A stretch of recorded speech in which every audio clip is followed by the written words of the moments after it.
It all started on the 12th of May 1993 when Ocean Vagabond sunk while I was captaining it across the Atlantic, 5 crew aboard, force 10 storm. It was the worst storm I've ever been in at sea, and I've been across the Atlantic 5 times now. And just to add to that, we go and hit a container in the middle of the open sea, and it splits the bow of the boat open, and a whole lot of crazy stuff went on. And it was during that, the time of the sinking and the time of being picked up from the life raft, and we were dead in between Bermuda and the Azores, 1,000 miles from land. And it was that time when I just thought so much about everything, so much about life. You do so when you're on the ocean at any point in time. So anyway, something in the head started me thinking about Atlantic windsurfing.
Well, we have most of the logistics done.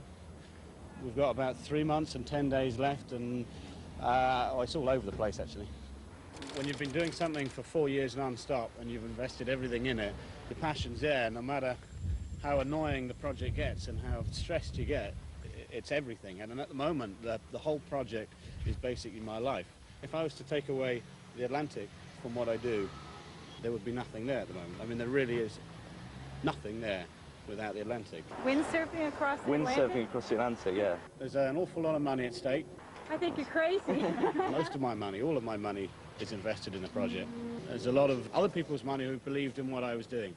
I want it to succeed, to be able to pay back the people that believed in the project. That for me is the most important thing. 4 years of my life. Windsurfing across the Atlantic is going to be a long ride. I don't know how exactly it's going to happen, but it is happening. 4 years down the line, everything's coming together. We've got this far, we're still waiting on one phone call to make sure that we can still go. We've got 70 people waiting on tender hooks at the moment for this phone call. And then hopefully we can go for it. If it does, it's going to be the adventure of a lifetime. I hope. Okay, mate? Okay, mate, cheers. How's it going? I'm stressed! Well, European teams are going to be meeting up with the American guys in JFK Airport, New York. And then they've got a 2,000-mile trip here to Canada, so it's going to be a long, long trip. I'm a yacht master by nature, so I was able to format pretty well how we could do something like this, even though it's pretty complex, and even now we're still discussing better ways of doing it. But it's trying to convince people, first of all, that it's a good idea. You go to investors and you say, I've got a great idea where you should put your money, a transatlantic windsurf race. And they're going, maybe, but I think I'll put it in stocks and shares, you know. What we're going to do is we're going to try and hire a van and put some more equipment on the van and drive that up ourselves. You know, we think, it's luggage and passenger. Luggage means, small luggage. But this is wide on the bus. In America, we have a saying, you can't put 10 pounds of shit in a 5-pound bag. If you want to punctuate this aspect of this journey, I think that might help.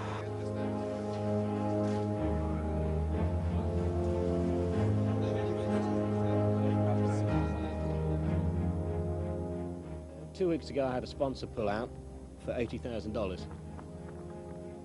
2 weeks before the race starts. And that's where the financial issue came to its biggest head that it ever has done in the 4 years that the company's been set up. Well, I felt like I've been sort of completely isolated, cut off. I don't mean there haven't been people helping. There's been some people who've been giving me so much help, but I'm just, you know, help from everybody else, and that practically ruined me. That practically ruined me for life. You know, you couldn't even get them to support probably the biggest race that's ever happened in their sport, and certainly the most media coverage. Everyone is so slow. It's unbelievable. You wouldn't believe. She wants us to get on the bus so we don't miss the ferry. And I agree with her. It's all right if we push up behind you and give you a little push to accelerate. We're doing probably 150 mile an hour. It might work. I guess we'll just keep going. Just pedal to the metal, no stopping. Thank you. These 2 weeks have been by far the most difficult yet in my life. In fact, I mean, it's been pretty much ridiculous to insane. I've slept like nothing in 2 weeks. I found another $40,000 in investment in 2 weeks. I've done all kinds of deals which I didn't really think were quite possible. But you know, we've done it now, and the boat will leave that dock tomorrow. It's a long way, but we're really trying to make it. We're just driving flat out. Okay, is there anywhere delaying the ferry? Okay, because it really is so imperative, you wouldn't believe. It looks like our directions are wrong. We're going to stop and find out if that's true. Okay, great.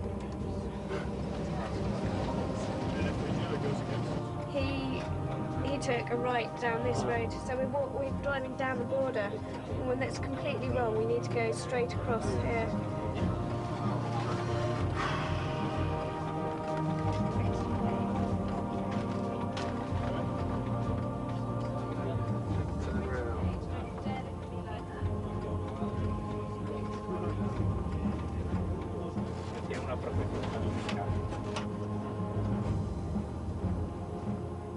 Yes, it's possible that people's lives are on the line, are at risk. There is a risk, for sure. They all know that. I repeat myself again, if they don't know that, they shouldn't be doing it, but I think they all do. I mean, I hate to sort of bring paraphrasing or into it, but, you know, everything's a risk in life, and we're all aware of that. And some people are prepared to take seemingly greater risks. But then again, if they're prepared for what they're doing, then it's almost less of a risk than being unprepared for more mundane things which happen. What's up, Nico? Running for the ferry as usual. So, we've done a 28-hour journey, we've got 10 minutes to go. Cutting it to the last minute as usual. I had to run like 1,200 miles, you know, back and forth, you know, for $500. No, $1,000. They'll pay you. They're willing to pay you what you want. All right, let me go to sleep and then we can do this tomorrow. No problem. Getting hold of, as I call it, a mothership, the boat, which had the correct facilities and logistics for what we wanted to do, was probably one of the biggest headaches. We had to have helicopter deck. We had to have a lot of deck space for rigid inflatable boats. We had to have cranes. We needed a lot of accommodation because we knew we wanted, you know, 50, 60, 70, 80 people. So when you put all that together, it's quite a task trying to find a vessel like that. So after, I mean, you know, there's waves of large swell coming in. And I should say it's topping 4.5. It's big. It's big enough to scare the shit out of most people. Thank you. We'll be fine. We've got boats watching all the time. They've moved your harness line around the scope.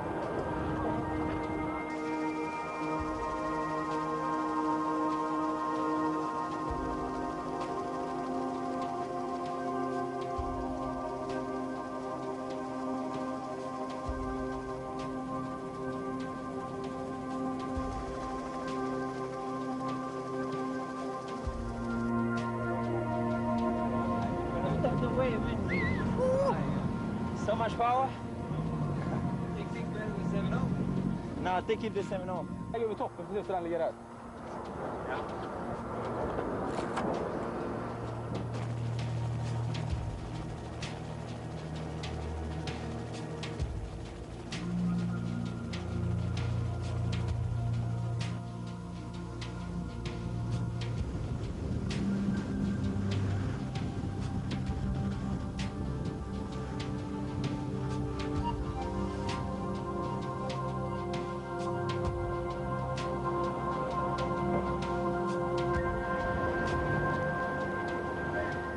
Mentally, I'm afraid. I mean, I was afraid when I was in the middle of the ocean. Like, I'm oversailed. It's very strange sensation. But anyway, I'll go again with a smaller sail. It will be alright, I hope.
It's nice, it's good fun out there. It's really, really rough, but you have to use all the power you got and hopefully make it. Ain't bad. Bra ut Niklas, fan. Vad bra med till.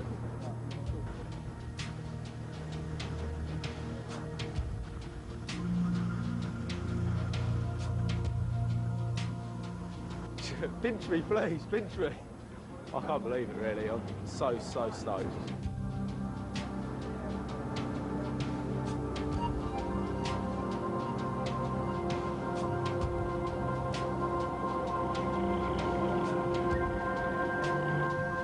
Well, not such a good start for us.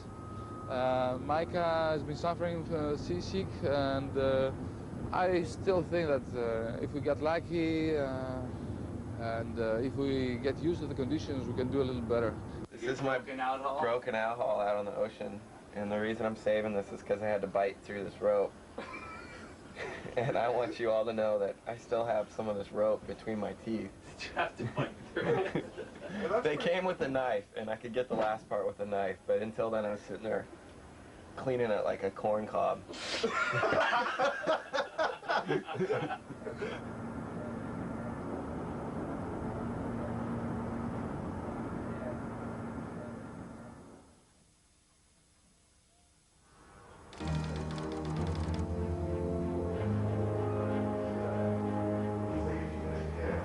My maths is as good as everyone else's, and it's 101,900 miles, and we've done 420 miles. But I can actually cheat, because by looking at the GPS, it's 1,456.9 miles to go. We were going to continue on the Great Circle route to UK, and had we done so, this morning we would be here, and as you can see from these lines, we would then be in 5 meters of swell. In order to avoid that, during the night, we transited south, slightly to the south, on a course of 120 to take us into smaller swell.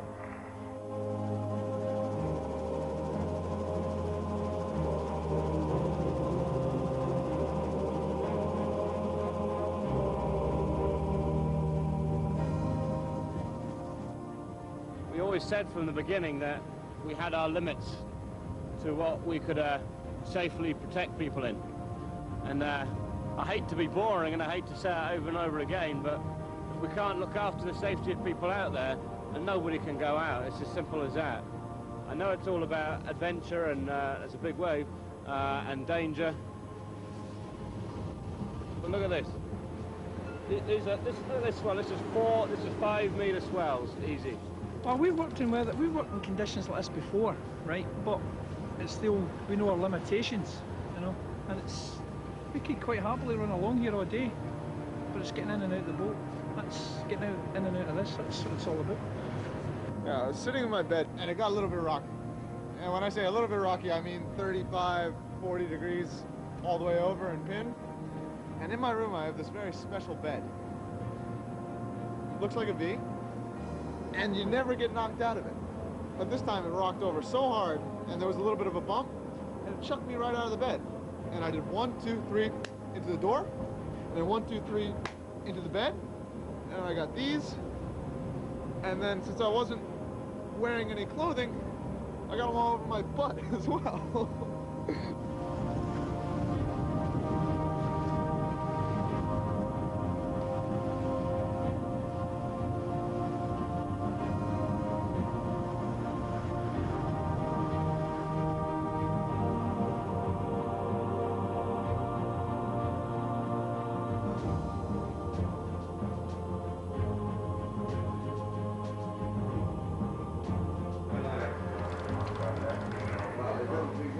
Actually, the swell will die down in 12 hours after the wind.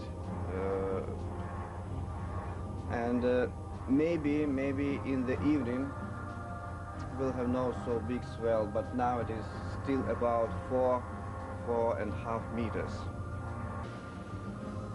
I think there's a chance that the swell will go down very fractionally during the day. Yeah, I hear it. Yeah. It's, that's the only problem. Yeah. It's recovery. Yeah. It could be a major problem.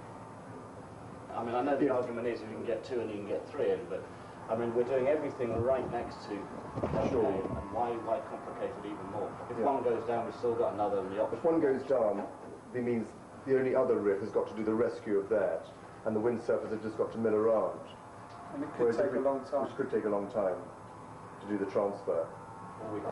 My own feeling is we go for a launch. Yeah.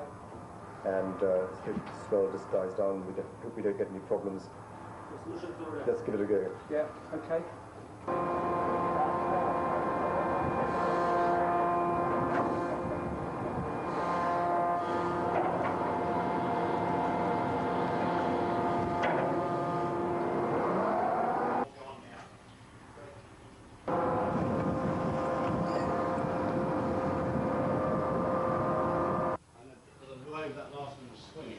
Yeah, quite.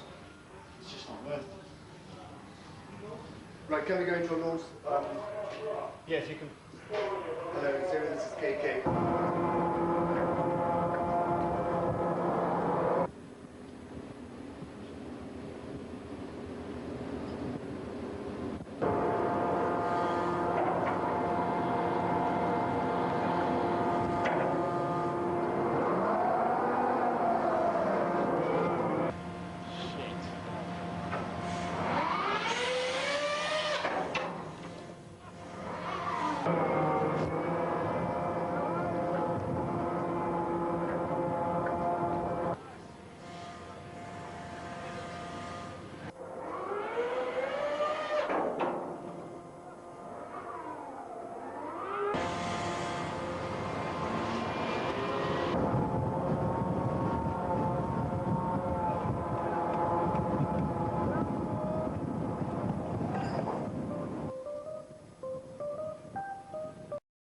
Three, 4 months of searching for, no, it's more than that, it was probably about 8 months.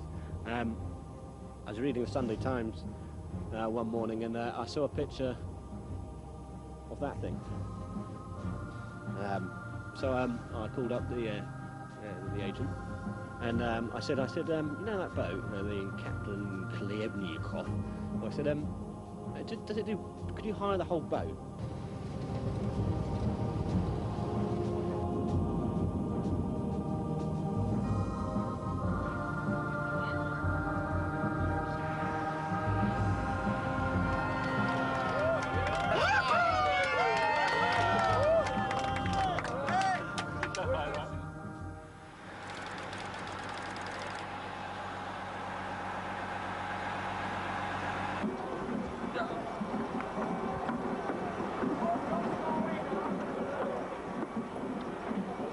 for certain members, people like Anders and Robert, it's the physical, dangerous elements that are the attraction.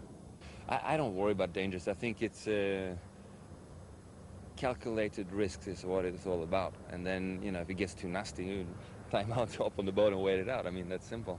And past that, you have all these electronic things, and hopefully the tender driver is going to be good enough to keep close to you. And if it gets too nasty, you have to stay close to the boat and, you know, take it for that. There's always, you can be that brave, but at one stage you still have to go security above glory, you know.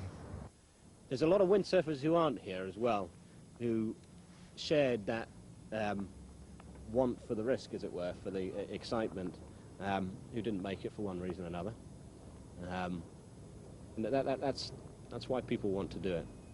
Well, good evening, everybody, and welcome to the Transatlantic Windsurf Race. My name is Andy Groom. I don't know my official title here, but I think race coordinator. 1 minute I'm hanging 45 degrees off this boat, and I'm in Rich's boat. The next minute the boat rolls 35 degrees the other way, and I'm 20 meters from it. The point of this evening's briefing, stroke meeting, is just to get everyone together and let you know a little bit about what's going to go on for this week ahead. We realise you've had a slightly small journey on a coach. We understand that you would rather just get back to your room. We'll make this as quick and easy as possible. Over here on the right is Richard Cooper. He is our safety officer, and he's a very important key point. We've briefed 3 boats, we should stick to the plan. And unfortunately, I swayed with Russ. Zero, this is KK, over. Hugo, I think you all know, he's assistant to Louis. He's putting the whole thing together. At the back there, hiding, keeping very quiet. Ross Kerslake, he's our whip commander. The reason I've got the team that I have is that we are used to working on board ships in this environment for long periods of time. The missing man at the moment is the main man himself, Louis Hubbard. I believe he's coming to this evening at 12 o'clock.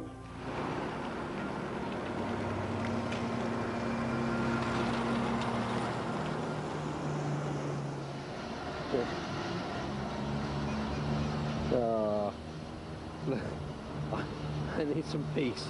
Oh, we're not going to be ready. Still working on the boats, the ribs.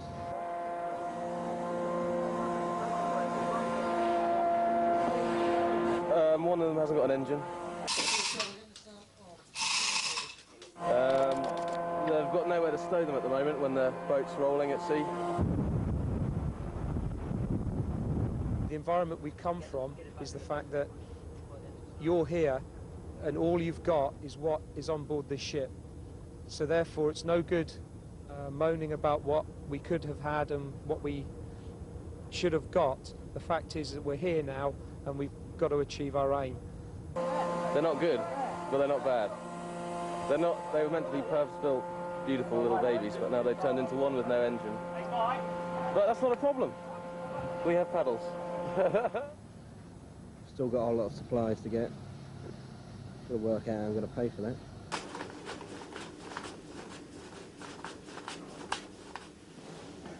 So that's 12,000. Yeah, so tomorrow we'll leave here. It's such a beautiful place. It is a truly amazing place. And do you know, the one thing I look forward to this more than anything is being out there in the middle of nothing. It'd be a bit different being an icebreaker rather than a sailing yacht. And hopefully getting away from everybody else and just sounds pathetic. No, it doesn't. Being at peace, almost. You know, you think and you can really, really think about everything when you're out in sea, and that's something I like.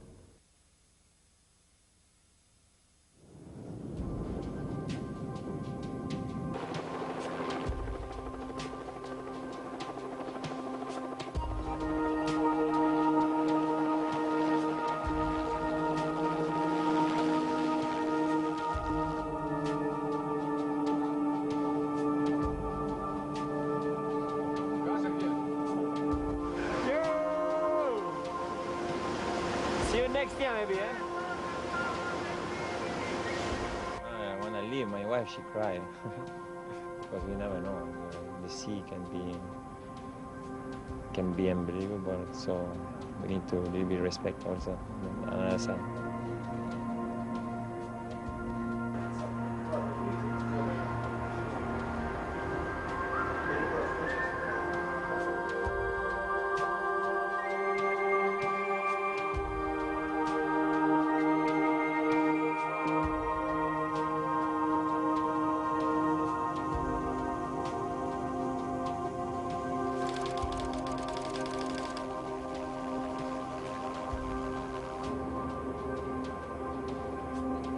about 4 miles outside the harbour. We've got good weather for doing this testing. This is what we needed. We're going to stick the ribs in now. They've got to be in there. They've got to run around for 4 or 5 hours. They've got to take all the shit and the crap fuel out of them, get the oil circulating. They've got to have oil changes, some of them. And we need to get the windsurfers out with them and practice getting them on and off. I mean, everybody's a bit all over the place at the moment. Nobody's focused enough, and it needs to be sorted out. Richard's got to come down hard people now and actually start them moving, because otherwise we're going to lose today, we're going to be in tomorrow, and we're still going to be clocking around, and it's going to be next Monday before we even get anything done. So we need to be quick.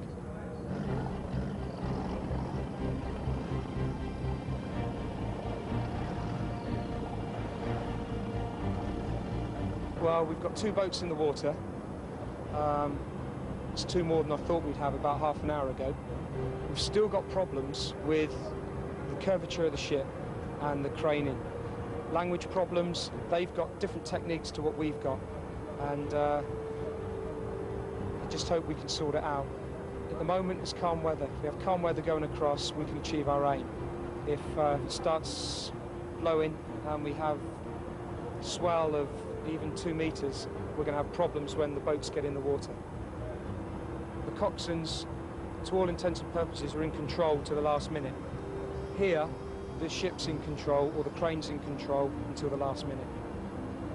We'll have to play it by ear. Set, go!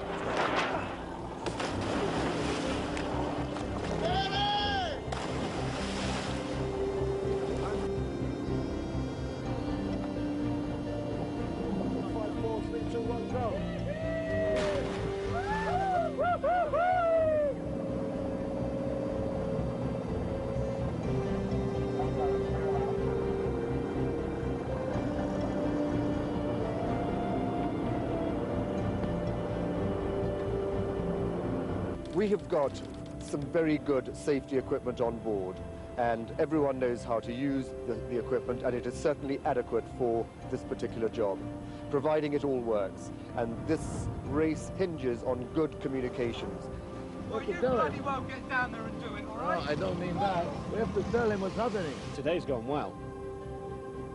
We haven't had a lot of wind, practically nothing, so it's not been the best for the windsurfers to test in, but we've been able to take the ribs in and out of the water. We've practiced getting the sailors in and out of the water, and it's quite nice. It's been relatively, well, very smooth. This was kindergarten school today, and everybody got an A.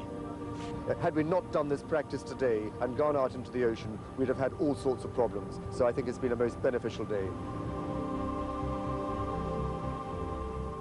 Effectively, what we have now are 4 groups, 4 teams, and there's the 3 people who have done such a lot for this project. There's Mr. John Chow from American Windsurfer. Having seen Louis go through hell and myself as well, just trying to bring it together was a huge challenge. Yazoo from Liberty, and Theo Yanis from Greece. It looks strong. They have a very, strong feeling for the event. Greek team, the best. But anyway, we're ready for everything, and we're targeting the first position. What else? Yeah? I've been racing around the world since 1981, 82. Some years ago I quit, but however I'm still competitive. I take part in the World Cup in parachutes here. I feel good about it. I think our team's pretty much 100% prepared, and I think our equipment's ready as well. So get ready for the rest of it. They stuck with it. They formatted teams. They've been amazing.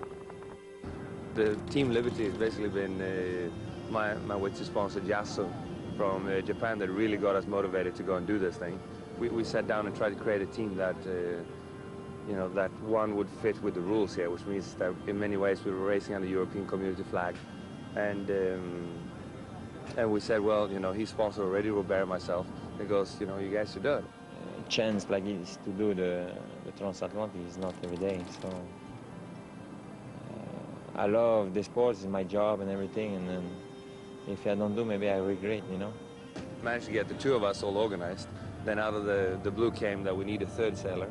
So naturally we try to pick a sailor that would be probably a little bit less image, but more performance-oriented. So Niklas then came in, which is fantastic. No, I think I'm on good back off those guys.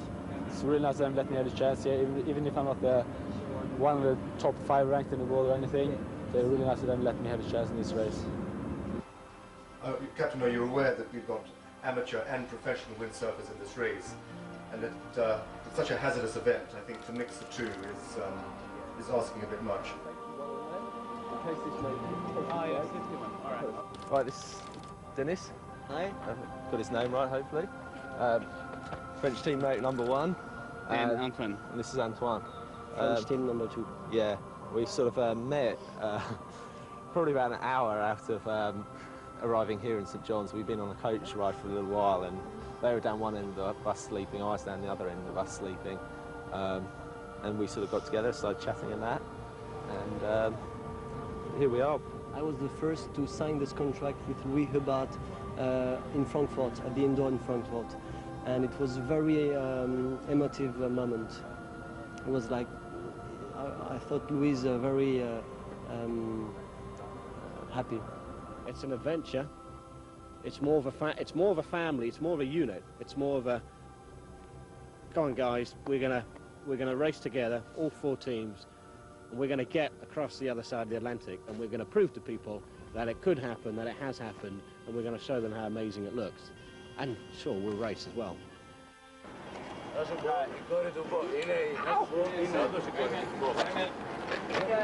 I heard about the race through American Windsurfer magazine, through John Chow, and I just emailed him, and I thought, wow, this would be really exciting. I love adventure, and I didn't think they were going to have any women compete, and I just asked if that was a possibility, and he said sure. He didn't hear from any other women, and he decided he'd like to have a woman on the team, so we worked it out, got some sponsorship together, and here I am. We have Eddie Patricelli, who's really low-key, very strong sailor, kind of quiet and a good, like, solid force on the team. There's Jace, who's the youngest on the team. He's just loads of fun, always keeps everyone laughing. And same with David. He's the oldest on the team, but he acts just like a kid. He's always joking around. And then myself, and then our leaders, John Chow and Ken Winner. And Ken's very serious and gets the job done, but he's our technical wizard. You know, I've been windsurfing for 23 years, and most of these guys haven't been windsurfing as long. And so I'm here to offer advice and help them out. If you'd asked me before I had all these financial problems what the most difficult part of the whole project would be, I'd say, well, it'd be doing the actual race. It's only after the last few weeks and all the hassles that I've gone through that I've mentally and physically believed that nothing could be worse than what I've just gone through. And I hope that's the case. But, I mean, we're going to have 10 days of fate, you know, stepping in when it likes and deciding how it is and is not going to end up.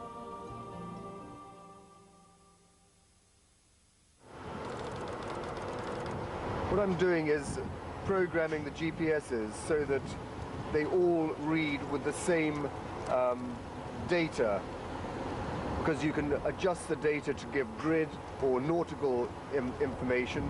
You can adjust the time. You can adjust the way the position is given, and I'm making sure that they're all read with the same units. And this is very important for the race, so that we know we're all speaking from the same sheet of music.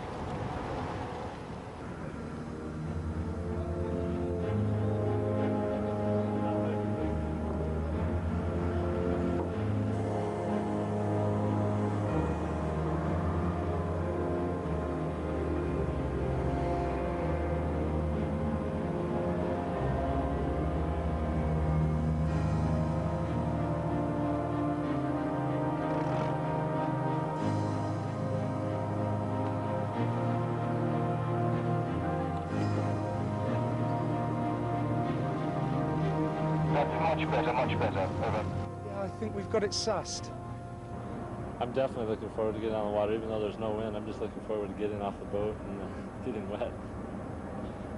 Hopefully keep my lunch down. KK copy, grease Orion. Grease in the water. Yeah.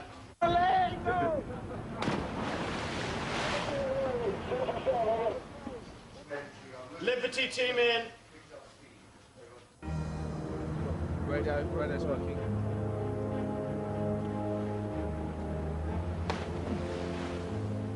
We've decided that the racing is going to be in a tag format style, where the different team sailors swap over with each other on the water, either when they get tired or when the conditions suit their teammates better. So, in effect, there is only one rule, which is that every team must have one of its sailors on the water at all times. Otherwise, it's the team's own tactical decisions as to how they want to play the race. Each of the teams has its own rigid and fatal boat, which is piloted by a ex-Royal Marine coxswain. And that rib is specifically there to protect that sailor no matter what shit he gets himself into. We'll start sailing at dawn and continue throughout the day, awarding points to each of the teams depending on where they finish. And then in around 8 days' time, when we eventually reach England, if we reach England, then we will have an overall winner.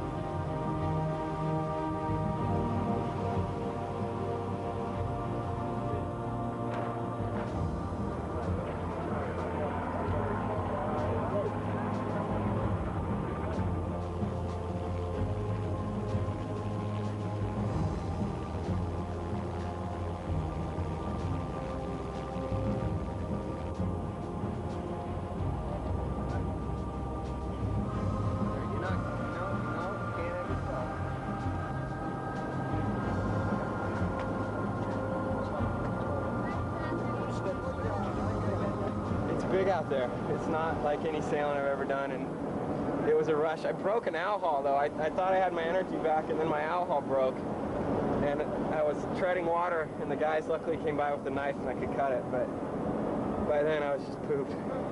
But it was fun. That was just an awesome experience. It has sunk in and it's hit hard, so I've just got this pit in my stomach. I mean, I knew it'd be crazy out here.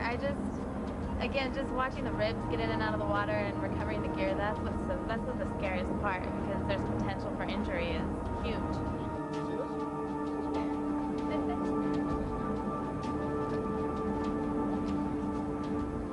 Look! How big? That's big. That's a swell. That's a swell. Pretty amazing. That's what it's all about.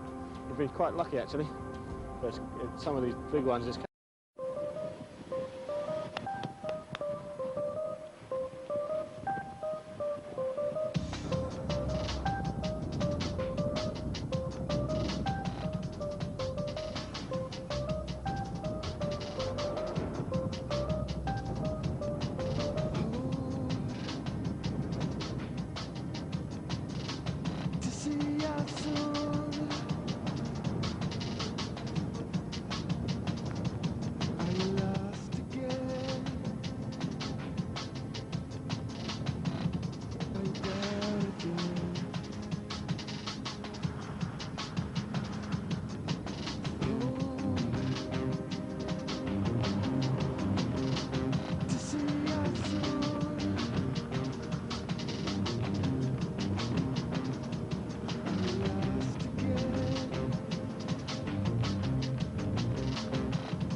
it's an adventure.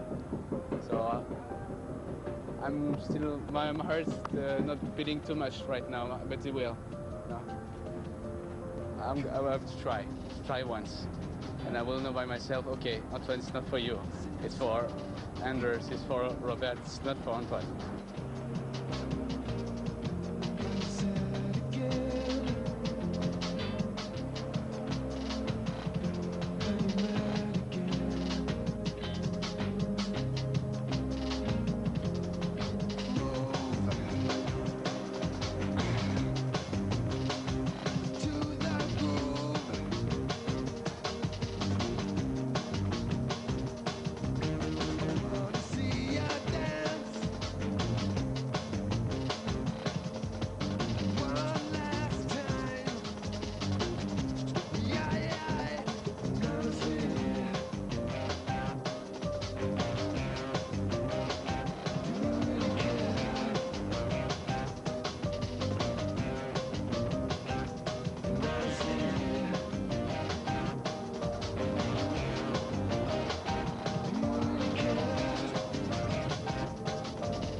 At 6 o'clock we were here.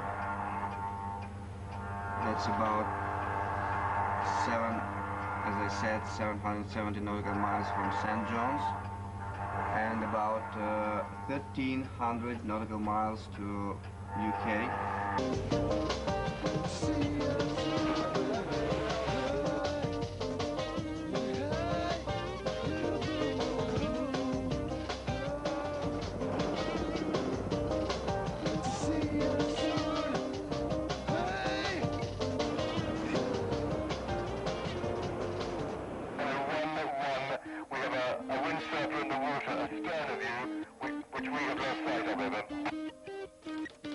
That's any problem. 180. This is KK. Do a 180. Hello, 1-1, this is KK. He's not here. Reciprocal course and go on my starboard beam now, over. Yeah, he's after the beam now. Yeah, Andy, this is Louis. I want that heli in the air now. We've got to find it. Can you find me the pilot right now, please?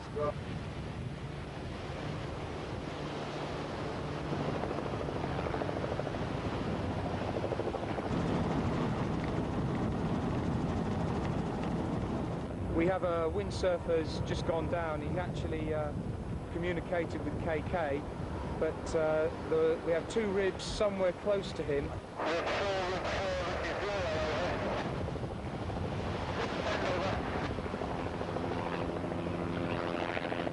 Stations, this is KK. We're attempting to do a recovery at the moment. KK, we have visual, this is 3, we have visual and heading. Yeah, 0, roger that. Go to him and ask him to get into your rib and get him back to KK, over. KK, this is 0, did you acknowledge it, over? Water contact, roger out. You can proceed now with launch sequence, casualties aboard. Proceed, Andy.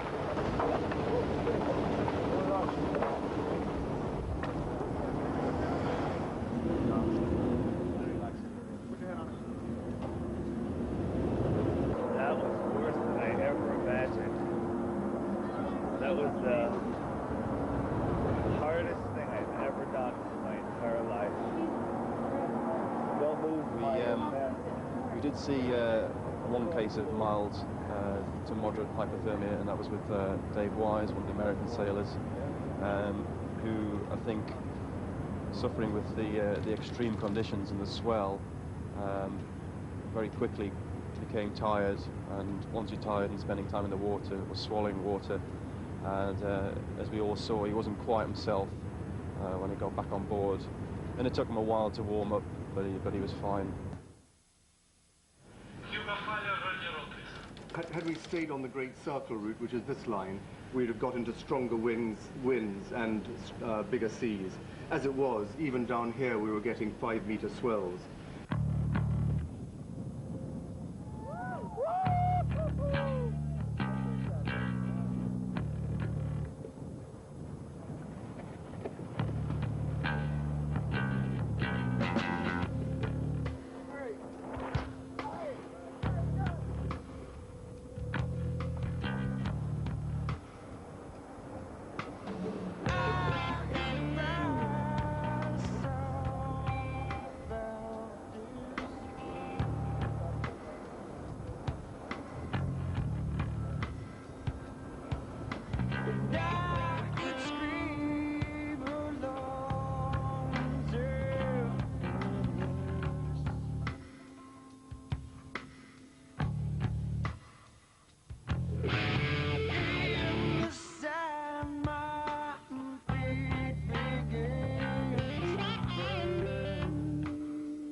Finally getting my sea legs back, and then that was way funner sailing than any of the other days. Just kind of got lucky here on the back end of the boat when we got really close. It was, you know, whoever got the swell, the wake off of the big ship, and I just happened to catch a good swell and just pushed me right by Anders right at the end there. So.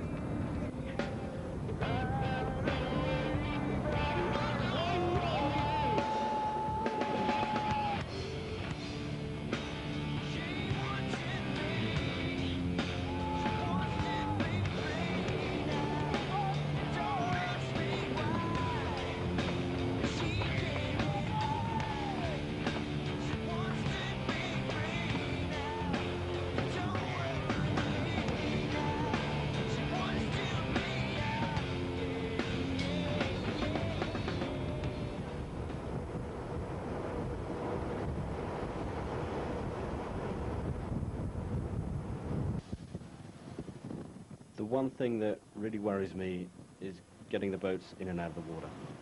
I mean, we've got a hell of an experienced crew, but even still, they've got to handle 2.5 tons of boat, and that's not going to be easy.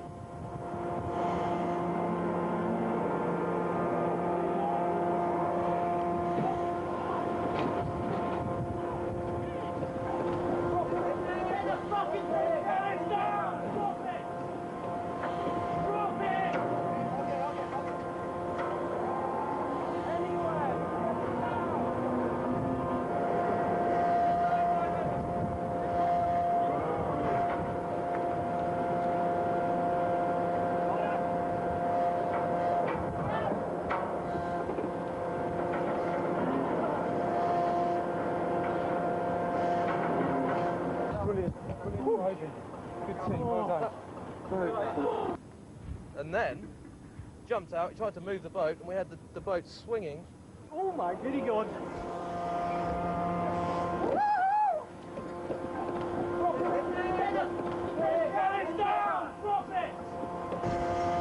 That's my boat! That's my boat! It's my boat! Not on the side! Down! Down!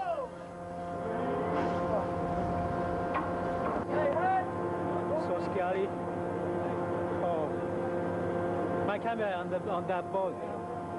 That was probably the most scary time of my life. I can't think of anything that I've done to date. I don't know of anyone else in the world who launches boats with a Russian crane in 5-meter swells.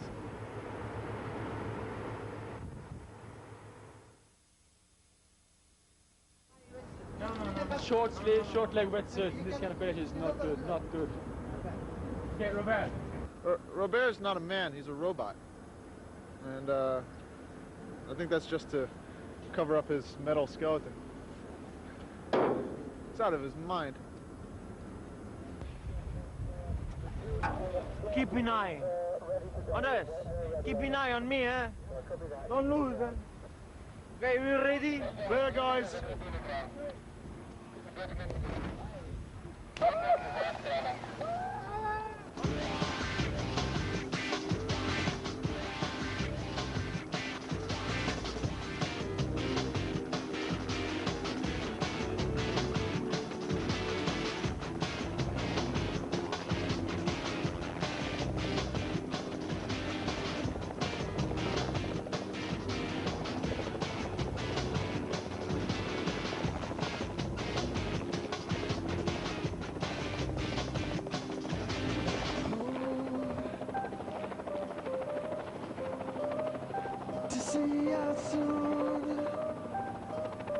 I had this image of 4 sailors and then boom, boom, boom, boom, boom, this flipper, you know, but nobody got eaten alive, so we're all, you know, back safe here on board. Was there dolphins again today? God damn it, I've missed them every day.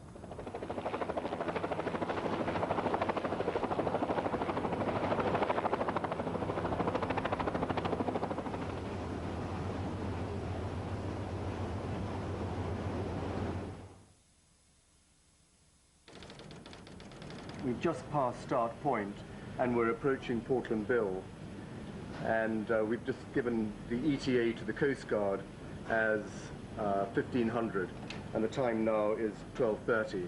So we've got a few miles to go. We must have about 45 miles to go to Portland Bill.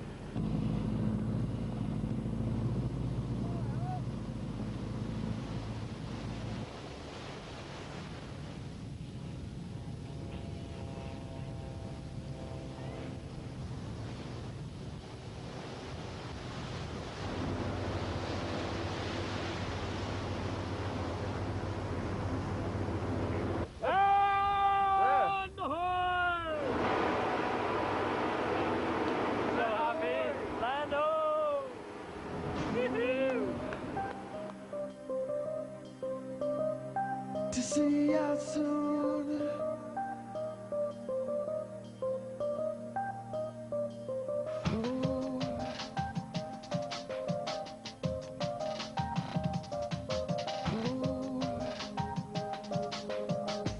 All stations. KK is slowing down. KK is slowing down. Out. To see you soon.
Yeah, great trip.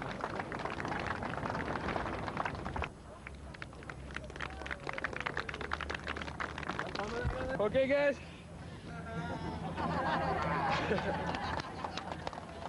Hey, man. Out of the way. Out of the way, man. Good to see you. I've been really looking forward. I've been looking forward to this day since 5 minutes out of St. John's. So I'm definitely glad it's here. Just kind of nervous about getting land sick. doctors and everybody on board were telling me you're going to feel landsick for a couple of days, so I haven't felt anything yet, but got a couple of days to find out. Come give us some love. We did it as a team, you know. We took our turns. Everyone went in the water, no matter what condition it was. And, you know, so we strive as a team, and we, you know, have defeat as a team. And for me, to see them all get to the beach and be happy, you know, to be ecstatic that they're on English soil, that was the best time. Everybody on this boat has been superb, and in their own little ways have all helped, and the vibe and the spirit on this boat is amazing. The boat crews have been amazing. I know very few people in their right mind which would do what they've done, and they've done it without complaining. I mean, I think they've done an incredible job. In March 2000, from Portugal to Brazil, we've already signed a deal, so transatlantic racing will live on for windsurfing.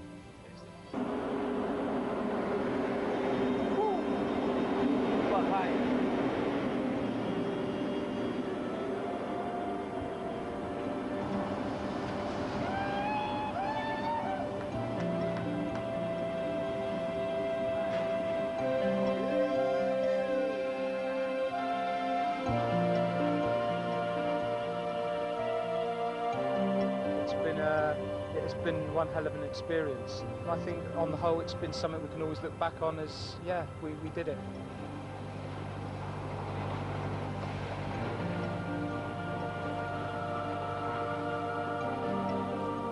The hardest part wasn't the bus ride or anything like that. It's saying goodbye to everyone. Because it's a great group. I don't think you could ever put a random group of people together and come out with such a good mix of people. Awesome people, awesome time, awesome experience. Some people will look at it and be inspired by it. Some people will look at it and think it's a big waste of money. I hope some sponsors will look at it and say, ooh, I'll be part of that next time round.